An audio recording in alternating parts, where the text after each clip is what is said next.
Okay, so before we bring up our next speaker, I want to first bring Samantha Rosine to the stage. Let's give her a round of applause. So super excited about this next speaker. I am so excited. Brittney has been such By the way, what do you got on? I got the new Mossy Oak Tribe Kelley sweatshirt. Nice. And I'm obsessed. It's sold out. So whoever gets that last one on the table, very lucky. But no, Brittney has been such an inspiration in the community that she's built. We actually just got to go to the Mossy Oak Tribe Kelley event on Monday, and it was phenomenal. Like, it was so well put together. It was such a vibe.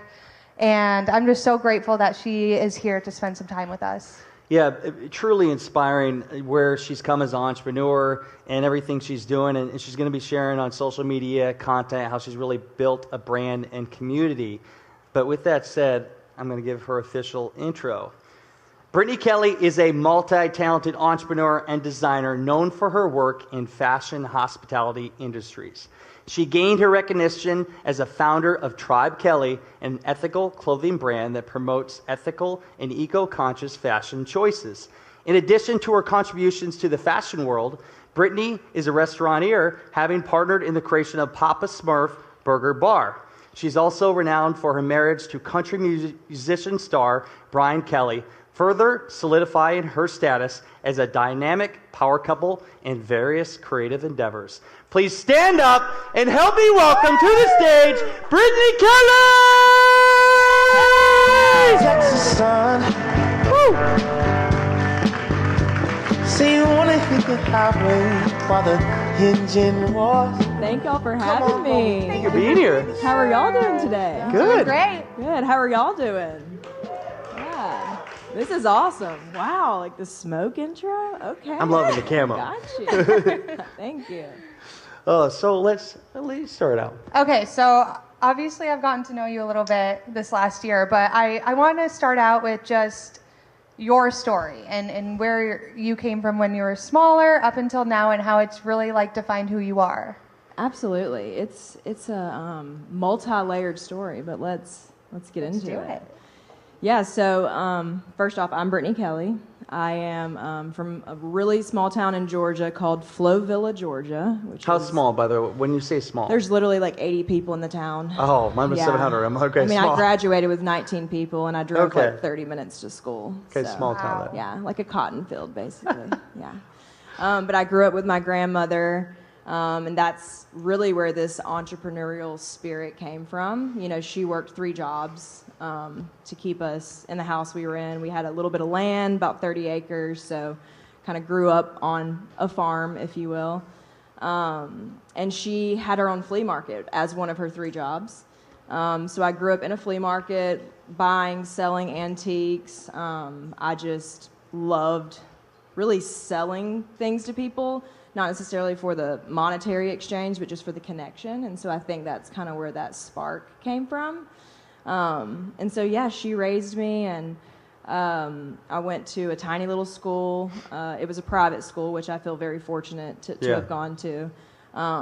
Like I said, she worked 3 jobs to send me to that school, but I learned a lot. I was around a lot of smart people. It was a college accredited school. So what's the name of the school? It was Monroe Academy. Monroe Academy. Yeah, the Mustangs. Nay, you know. But yeah, I went through a pretty challenging time when I was 17. My grandmother was actually murdered, which is a very unfortunate situation. It was probably the darkest time of my life. And I've done a lot of healing since then. I've been in therapy literally since 17, but that really was the driving factor, I think, of like me going one way or the other. And so I dug in. I actually moved in with a family in high school who I finished out my senior year with, who also were just huge inspiration to my story as well. But yeah, I had a crossroads. I was orphaned. Both my parents are addicts, and so it was a challenging time. And so I really dug into therapy and dug into, wanting to be the best person I could be coming out of that.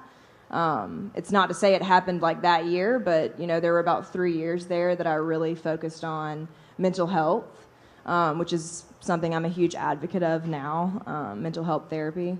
And so dug into mental health and really just working. I used to work as a waitress at Buffalo Wild Wings. Shout out Buffalo Wild Wings. I used to live there at college, basically. Yeah, I mean, they taught me a lot too.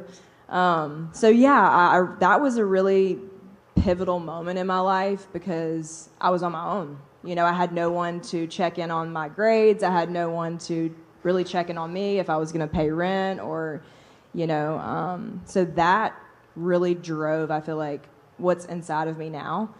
And so that was such a wild time, but such a life-changing moment of when I really had to choose, you know, partying over homework and, you know, friends over being isolated and at home and really working on my craft. And what sparked the fashion inside of me was really having to stay at home and be isolated and studying. And so I had a friend that worked at an antique store, and he would pull me all this old jewelry that was broken, and so it was for free.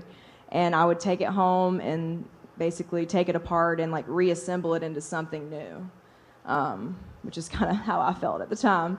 And so I would make these brand new one-of-a-kind pieces. I would also make one-of-a-kind T-shirts for like festivals. People would like put in their orders with me, and I would create like festival pieces for them. And so I had an Etsy my last 2 years of college, and it kind of kicked off. I got to stop working at Buffalo Wild Wings, and so that was fun. But yeah, I had like my goal. I was like, you know, if I can make $400 a month, and I could pay my rent, which is crazy because my rent was only $380, which it was a lot back then. I know, unheard of now. But I was like, if I can make $400, and I started making between like $400 and $500 off my little Etsy. I started to grow my following online then. What year was this, going back in time? This was 2009, 2010, and 2011. Okay, so Yeah. when you So say, I was like 19. So when you say, because I remember going back in time, I graduated high school in 2008. So I think I got my first Facebook profile in Yes. 2008. Yes. So when you say build the following community, what were you doing? I'm curious. Yeah, I mean, I was on Facebook. I was like talking to people.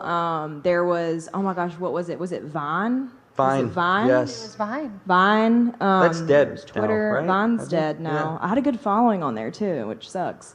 But yeah, I just started growing this community, and what sparked inside of me was the same thing that sparked inside of me at these flea markets, and it was connection. It was community building.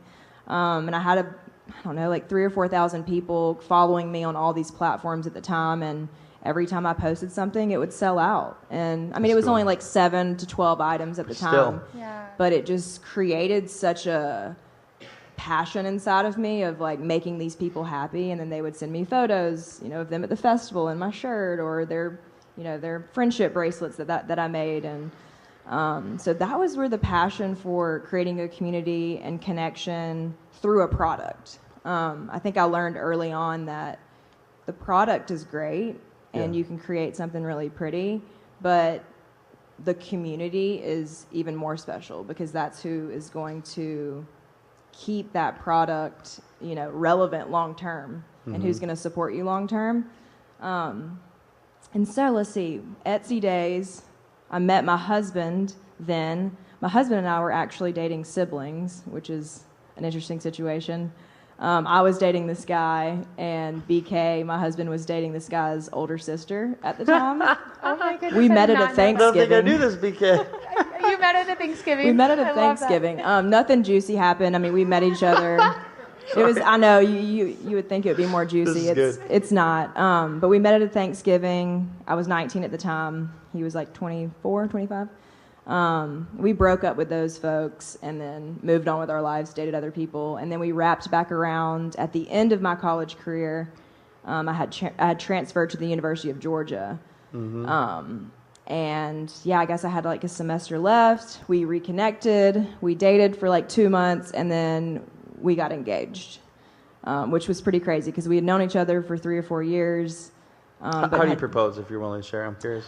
Honestly, it was a very non-traditional proposal. We were in my hometown in Georgia at the lake, and we stayed up all night just like giggling and laughing and just connecting, and we just struck up a conversation. And I think he may have been like, what if we did this forever? And I'm like, what do you mean? Like, stayed up all night? Like, that could be party? a song. And we just had this honestly spiritual conversation, and we both just knew. I thought that was so cheesy when people said, like, when you know, you know. Mm-hmm. And we just had such a God conversation, really, of like, we want to do this together. Like, he knew my heart, he knew my story, and we just, I forget what the words were exactly, but we were like, let's just do life together. Like, let's be partners, and if anything ever changes, let's just be honest, you know? That's really good. Literally the next morning, he's like, so are you going to tell, well, I call them my parents now. The family that adopted me in high school, I basically called them my parents. And he was like, are you going to tell Susan and Lester today? And I'm like, oh my gosh. Oh shit, I got to tell people this. Like, what is everybody going to think? And yeah, we started telling people. And people thought we were crazy. People thought we were pregnant. People thought all the things. And we tried to keep it pretty private. My husband at the time was in a band called Florida Georgia Line, so his career was climbing very quickly. We wanted to kind of keep it private and to ourselves, so we didn't tell anybody as far as like industry. We didn't walk down the red carpet together or anything. And let's see, 6 months later we were married in like very small ceremony at our house, 38 people. You did 30? Did you do it 38? 30, no, it was 38 people at our house here in Nashville. Okay. Yeah. And then the world knew. And so once the world knew, and once I left college and literally got on a tour bus with 12 dudes, it was a wild ride. You know, I was 23 at the time, so I literally left college being like isolated in my dorm room, or not dorm room, I had an apartment. Making my little Etsy creations to like now I'm waking up on a tour bus with like 12 dudes, like in a rolling locker room for sure. How long did you do that for the full like year? How long were you on the tour doing that? Yeah, I mean, I'm still on tour. Yeah, yeah, I was gonna say. But no, the first year. Well, we ended up getting our bus not long after. Yeah. Because we were married and we were like, look, we like told our business managers, like we couldn't afford it at the time, but we were like, we've got to get our own bus, like for this to work out. And so that first year, I started writing the blueprints to Tribe Kelley, which is my brand now. And I just basically took what I was doing with my Etsy and just wanted to create a little bit bigger of a brand. And just started doing all my research. And, you know, I took what I learned from my Nana and, you know, her hustle and her spirit to, like, wear many hats. And just ran with that and started researching, you know, manufacturing, landed on manufacturing in the United States, which is just huge for us. We wanted to make sure we had quality control, ethical control, you know, fair wages, safety regulations, and so we wanted the brand to encompass like our family, and I am part Cherokee, Native Cherokee Indian, and so my maternal lineage, it's like five grandmothers back was full-blooded Cherokee Indian. Nice. And so I really wanted to incorporate tribe and then our family name, which is Kelley, and that's where Tribe Kelley was born, and that's really where the work started. So I have so many questions. Do know, you want to ask first? I mean, I can go into multiple directions here. Oh, I guess when it comes to, obviously Tribe Kelley is amazing. Like even the store, everything is so vibey and beautiful. What is the process of when you communicate your story with each line on social media? Because you do such an amazing job. I was telling you before, like, I feel like I almost get to know another part of like who you are and what you're doing through that. What does that process look like for you? Yeah, so the process is really fun. So honestly, social media for me is a good time. You know, creating the brand is real work. I mean, manufacturing is very hard. It's real work. But creating this content online is organic, and And that's a big tip that I would give people is just be yourself. You know, the moment you start to try to copy, you know, your favorite influencer or a peer that you look up to, or, you know, you can get inspired, but not copy exactly. And so once I really started being myself, it took me a minute. I really started to see the feedback from the community and the community building. And so I would say my process truly is just being myself and doing things that make me happy, creating, you know, sets and lines and branding that makes me happy and is relevant to who I am. Just like this line with Mossy Oak, you know, Which is super fucking cool, by the way. Thank you. I was telling It's Sam, so growing up, Mossy Oak, I had Mossy Oak forever. I know, he's because like, I hunted Mossy fish. Oak? I'm like, yeah. He's like, I grew up with that. Yeah. No, and like I did too. And you know, this was our most successful launch. It launched last night at 7 p.m. and we sold out of. Thank you so much. We sold out immediately of the Mossy Oak pieces, and it's funny because when I first started Tribe Kelley, and you know, I was producing in LA, and really trying to find myself at 23 and who I was. I did run away a little bit from like my country, you know, small town Georgia girl vibe. Like I ran away from it just a little bit because I just, number one, I was ready to get out of there. There was a lot of PTSD literally that I had with my story and who I was. And so I did try to lean into this more, I don't want to say LA vibe, but you know, I was in LA all the time and posting about California and this and that, and it resonated. But with this line, with like the Mossy Oak line, like I grew up wearing Mossy Oak. I grew up bow hunting. I grew up riding four-wheelers. I grew up on the dirt road. Like I grew up in a double wide trailer. Like I am like the most like down home country girl probably you'll ever meet. And this was what that collection was about. And it was our most successful collection. I mean, I literally was in tears last night because I was like, that's so cool. Holy effing shit. Like this is wild because this is who I am. And I posted a picture a couple days ago of me in Mossy Oak at 17 with it was like my first solo bow hunt. And it got the most views. And it's like, well, damn, that's like who I am. Like the more I've leaned into being myself, the more my community appreciates that. And the more people that I attract that understand me and want to view what I'm putting out. And so that's like one of my biggest tips is like, just be you. Because literally no one else is. Authenticity. Yeah, don't try to be something you're not. Yeah. Let's give a round of applause for the success of that. That's amazing. Okay, I got to ask. Have you shot a big buck yet with a bow? Have I shot a big buck? Yeah. I have never shot a big buck with a bow. It's sad. Come on, BK. I want to. I let my husband last year shoot the buck that we were watching. My husband actually got his first buck last year, which was so much fun. But I helped him on that hunt. And I think it's my turn next. I think it's your turn. Yeah, it's my turn. You have to come to Iowa. We got it back there. Yeah. Yeah. No, I've only shot does. So this is. I'm curious because Sam's grew up in a small town. I grew up in an even smaller town. My first class was 40 people, then 70 people. What do you go back first? Do you go back ever? I do go back, but our school shut down because it was so small. Wow. But how do you deal with, because I go back still, I bring people back for some of our events, but I still get, you talked about like the trauma, but really for me it was a small mindset. Curious, same thing, how do you deal with it? Because I do want to see my family still, but just that small mentality. I had to move out of the town and go where the opportunity was. Yeah, I think just me doing it. I mean, when I wanted to move out, I got a lot of slack from my friends and some family, and I don't, let's see, how do I put this? I know, I think I'm in your head exactly how I think too. The people that want to stay in their town, I do not fault them. Yeah. You know, because they know what they want. And how magical is that? You know, to know what you want, to know where you want to be, like that's such a blessing to know that you want to be there. For me, there was something inside of me that wanted to get out. Even before my trauma happened, I just knew that I needed to get out and see the world, and I craved travel, you know.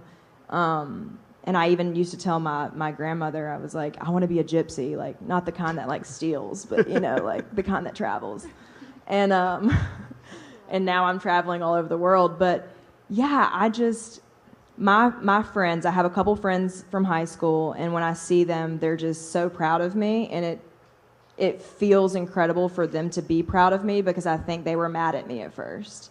And I think they now respect my journey more. Mm-hmm. And I think it just takes time, because we're all not going to understand each other. We're all not going to understand each other's goals and dreams and passions. And I say don't fault them for having small mentality or whatever we want to call it. Don't fault them, because they know what they want, and then also don't take it personal, because they don't know what you want, And I think time heals a lot of that. Time does. 100%. I want to talk about your engagement, because your community is it is a tribe, and you could tell even at the event on Monday when you started out.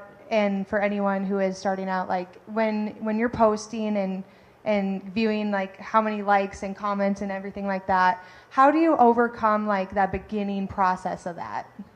Yeah, that's a great question, because even now, sometimes I'll get down about my engagement. And when I first started posting and building, Instagram was a lot different then. There was a lot more engagement. Honestly, nowadays is when I kind of get disappointed. And so I would just say, when you go to post and you're not getting the results that you want or the engagement you want, you have to have this mentality that you're creating a portfolio. Mm. Your Instagram or your Facebook or your link, whatever it is that you're creating, website, it's your portfolio. And even if I post something today and it doesn't get the engagement that I want, who knows, in a week or a month or a year, a peer or an influencer or whoever it is that I want to see that, they can still go to that landing page and see my portfolio of work. It's not useless to post something and it not get great engagement. It's your portfolio. And so to look at it like that takes a lot of the stress and the pressure off of, like, if I post this, it better get X number of likes today. So I've just stopped like goal setting on likes and comments and things like that, and just started to think of it in a more broader view of like, this is my portfolio. Beyond the organic side, are you doing any kind of paid advertising, direct to the consumer, that's like targeted ads towards your ideal audience? Yeah, so through Tribe Kelley, my brand, we do a lot of targeted ads, a lot of manual targeted ads. I know when you go to target ads, a lot of the time it says, target people like your community. And that's great, but we get really in-depth, like with this Mossy Oak line. I was like, all right, well, like, what are the states that like hunting? And I'm like, okay, all the southern states, and Illinois, then the age group. Kansas. Yeah, like, who are the people that are hunting right now or would be interested in this pattern? So yeah, I like to do targeted ads, but manually. So who just kind of, let's talk through it. This line right here that you just did, who's the ideal person? Yeah, so we just went through basically all the states, like Georgia, Florida, Alabama, Louisiana, Mississippi. Was Iowa on that Iowa, list? yes. Illinois. There's a lot of people like me we got up north. Y'all have bigger bucks up there. That's why you got to come to Iowa. Yeah. I mean, Iowa's huge. So yeah, I targeted the states that I would figure people were wearing Mossy Oak in, and then I think I put the age range from it was a big age range, like 18 to 65 or something like that. So yeah. So let's talk about, I love of experiences, events. We attended yours 2 nights ago, or whatever it was, and that's a huge thing. You can create community, bring people together. It's great for business, but also just connection. Can you talk about how you look at when you create events, having a great experience? Obviously, how do you sell more product? What's your view? How do you plan it all? Go through the whole process. Yeah, so I like to start with, your senses. I do this in our stores too, or if we have a pop-up, like how do we make everyone's senses go off. So like, what do they see when they walk in? What do they smell when they walk in? You know, the bonfire you were smelling. What do they feel? They feel welcome. You know, what do they hear? They hear good music. And so I like to like touch and play off people's senses. Like our store in Florida, same thing. I'm like, I want it to smell good. I want it to feel good. I want everyone to feel embraced. I want the first thing they see to be, you know, the new collection. And so I did that with the event the other night. And yeah, I mean, it was a great. You even had a bull there. I had a bull there. I'm like, you know, these people are probably going to want to ride the bull. And my husband is a musician, obviously, so I knew I wanted to combine, you know, the music and the fashion and then food. Like, I'm very passionate about food, aren't we all? But Loveless Cafe, you know, Southern food. So cool. And so, you know, I called it the honky tonk. So we brought in neon signs and some like kind of 90s nostalgic games. We brought in the Donkey Kong and the claw machine. And that was cool with the hats. I know. I was like, that is such a clever idea. Yeah. And then, you know, going back to my beginning days of being creative, like one-of-a-kinds, like we had the one-of-a-kind hat customization station. And so, yeah, when I'm planning something, I just like to touch on everyone's senses. And that's kind of where I start. So, like, how's all that going to lay out, you know? Okay, you got a question? Well, I was just, so between like TikTok, Instagram, all of that, what kind of content has been like the most significant for you? Like, is it something on, like, do you guys do like the try-ons, or what has been like very powerful? Honestly, Instagram has been our tried and true. And this is so silly, but it goes back to being organic. You know, I can do a very, you know, commercialized, edited video, and it doesn't get that many likes. But like, I posted a silly video of me just like dancing the other day, and it got the most. So it's like organic, showing your personality, being yourself, and sometimes not selling what you're selling. Yeah. Like me going on and saying like, hey guys, like check out this, like, you know, swipe up to buy. No, that's out. Me going and doing a silly little dance to a song that's trending, and then having people say, oh my God, what is that top? Where's that top from? And then me responding. You know, not just saying, look at this, I'm selling this, swipe up. Just having what you're selling in the atmosphere that you're wanting to say, you know, like they're wanting it to be in. So that's having awesome. People picture themselves dancing in that piece, you know? So I would say, yeah, that most organic, natural, easy content. Are you doing any YouTube, or is it mainly Instagram? I have some things on YouTube, and I do have some plans to do some like YouTube vlog, longer form video. But I'm like a control freak. I like to edit everything. So you still edit everything? Yes. Yeah. Wow. Because I love when you show like the like where you get all of everything designed and like the back end work. Like I think that's so fascinating because, like you said, it's USA made, and that's something to be proud of. So I think that would be so cool to like just see all the behind. And you do a really great job. Like, and even the plan your buy. Like, I was like stoked. Is that what you did the other night? Yeah, but like how she lays everything out, and just like it's just so beautiful. By the way, your I want one of them jackets. I think they're sold out. Sold out. We might be sold out. I don't know if you can and hook me everyone up. else. Yeah, I'll pay double. I might could find one of those for you. Those are epic. During deer season, I'd wear that. Oh my gosh, and they even had like lyrics inside. Like you just think of everything. It's amazing. Yeah, we like hiding little Easter eggs and things, so you never know what you're gonna find, like on the inside of the pocket, or maybe like a little hidden message.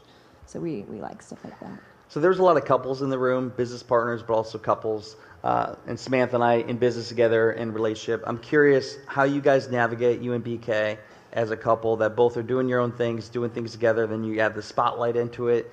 Any tips for just making a great relationship, but also from the business side? Yeah, just tons of therapy. Yeah. No, but really, you know, I think working on yourself, you know, he works on himself a lot. I work on myself a lot. Not having really, really big expectations for each other, like realizing that you're human, and this is my first time being the age that I am, going through the things that I am. It's his first time going through the things he's going through, and just having a lot of grace for one another. and really like working on yourself. Like it's constantly. it's not easy. I cannot tell you how many self-help books that I've read. What's your favorite one or two? My favorite one is actually written by my mental health coach. It's called #HealthyAdult. Nice. Absolutely changed my life. I'm not affiliated with them in any way or don't make commission or anything, so this is not a pitch, but I mean, it's called the pivot process. Okay. It's absolutely changed my life. Can you briefly, what is the pivot process? Yeah, I mean, it's layered. So like if you were to read #HealthyAdult, you'd be able to kind of grasp it. But, you know, there's certain tools that you get to carry around in your tool belt and really whip out and use in relationships. It's a relational program. I'm actually training right now to be a relational coach, which is that's pretty cool. Pretty random. But yeah, it's, I would say in the most simple way, you know, like I said, I've been in therapy since I was 17, so I know what traditional therapy is like, and I do not knock traditional therapy, but my personal opinion, for me, in traditional therapy, you know, you see someone once a week or bi-weekly, and you only get that hour with them, and I was feeling like I was saving up to vent to my therapist every week, and then I was also leaving there without any tools to navigate the real world. And, you know, sometimes therapists or psychiatrists can kind of put these labels on you. Well, you have PTSD, or, well, you have anxiety disorder. And I get that, and we all have these issues, but that's not who we are.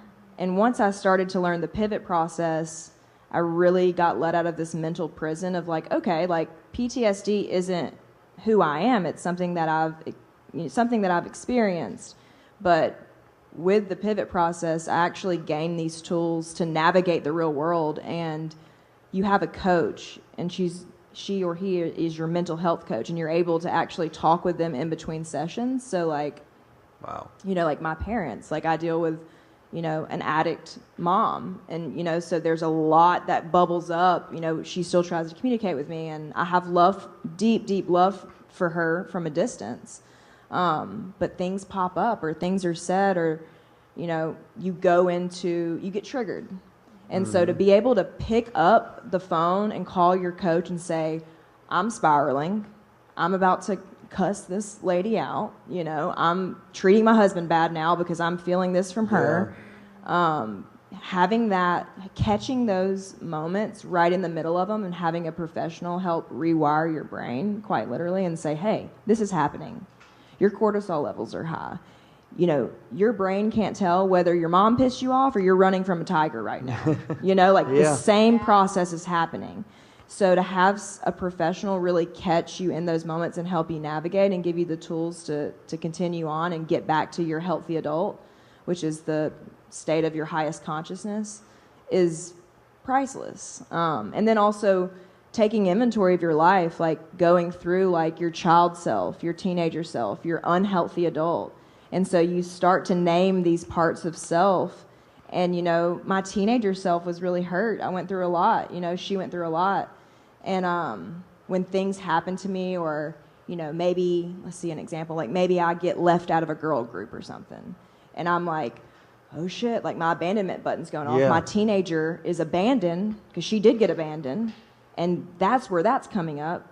But these girls probably don't really think, they're not trying to hurt, you know, and it's like you go through these processes of like understanding what your child is saying, what your teenager is saying, and then what your unhealthy adult's saying, and then you try to work your way back up to like your healthiest state of mind.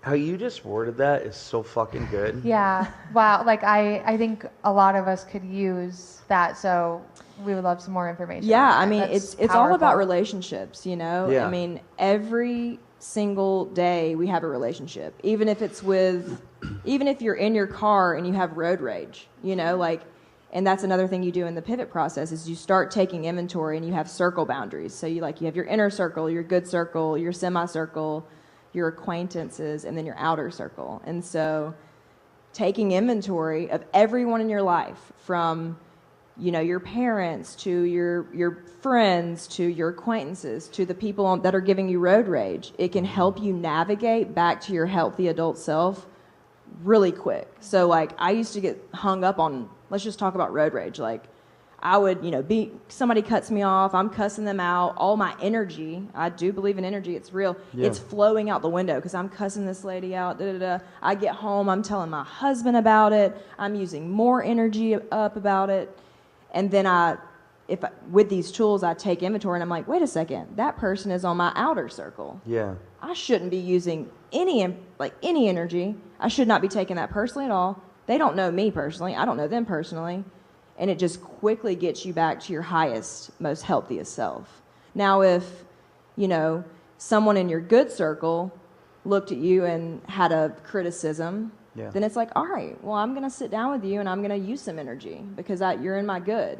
But if they're an acquaintance, if it's somebody that knows somebody, it's like, well, I can't even use that energy towards you because you don't even fully know who I am, And so it helps you navigate relationships because I know for me at least, we spend a lot of unnecessary time on these outer circles and a lot of unnecessary energy that we could be preserving for just our people, especially in working relationships. Yeah. When you're at work, those folks are semis, What would you say, there's a lot of people in different businesses here, different business partnerships. What would you say to the person that has somewhat of a gut feeling that maybe they're in the wrong business relationship or kind of wrong relationship that they know they need to get out of, but they just haven't found the courage to do it yet?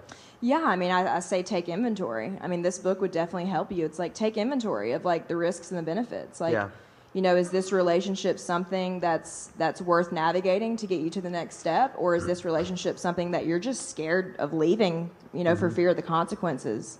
How bad can it be? It may feel a little uncomfortable. It may feel a little icky, but if leaving that relationship is going to free up the energy and your desire and your passion is going to like excel away from this person, then get the hell out of there. So if true. It's something you need to stick through and see through, then maybe set a goal of like, all right, like if I'm going to reach this goal by this date, and if I don't, then maybe I'll reassess. But yeah, when you're working with people that that puts you in a weird headspace or puts you in your unhealthy adult self, it's hard to see the light, so it's like... And you got to have that uncomfortable conversation because at the end of the day, you can let it drag on or you just tackle it and be done. Either you divide force or you figure it out. I say ride the uncomfortable wave because being uncomfortable really gets you to places that you never thought you could be, So what's next with Tribe Kelley? What's the next couple of years look like? Honestly, I'm really happy where I'm at. We've had people come in and want to invest and want to take it and make it bigger and open up a lot of stores and create more inventory. But where I'm at, I feel so excited about the future. I love what we've been doing with the brand. I think I actually just had this conversation today before I got here. I think expanding into some stores like a Bass Pro could be cool for something like this collaboration. That would be cool. But I want to be my own boss, and I don't want to get so big that I'm working for something that I'm not passionate about. I'm the girl in my apartment that wants to create the one-on-ones, and that's like my spark. And so I don't ever want to like lose that spark and have my company get so big that I lose that, like with the jackets, like we created 1 out of 100 jackets. We could have sold thousands of them, but like that is who I am. But that's what made the tribe. Yeah. That's what made it unique and different. And if I have investors, they're probably gonna be like, no, you need to make 5,000, and then it's not as special. So I want to be able to keep my spark and my passion and not get too big for my britches, I like that. Love that. Any last things, Sharon? Well, first off, I haven't heard that part of your story, and so I really appreciate you being vulnerable with all of us. Yeah. It truly means so much. And even Tribe Kelley, you can just tell that you are staying in your lane and staying true to yourselves, and that really shows in all of your collections. So just want you to know that. Thank you. I appreciate it. And I'm sure you probably already know this, but your grandma's proud of you. I'm sure she's looking down on you. When we walked into the party the other night, her favorite song literally came on, and it's it's Dwight Yoakam, and it's such a not mainstream song, and it literally came on when I walked into the party, and so I think she is. That's awesome. Thank you for saying So that. special. Wow. Let's give her a round of applause. Thank you. I appreciate you guys.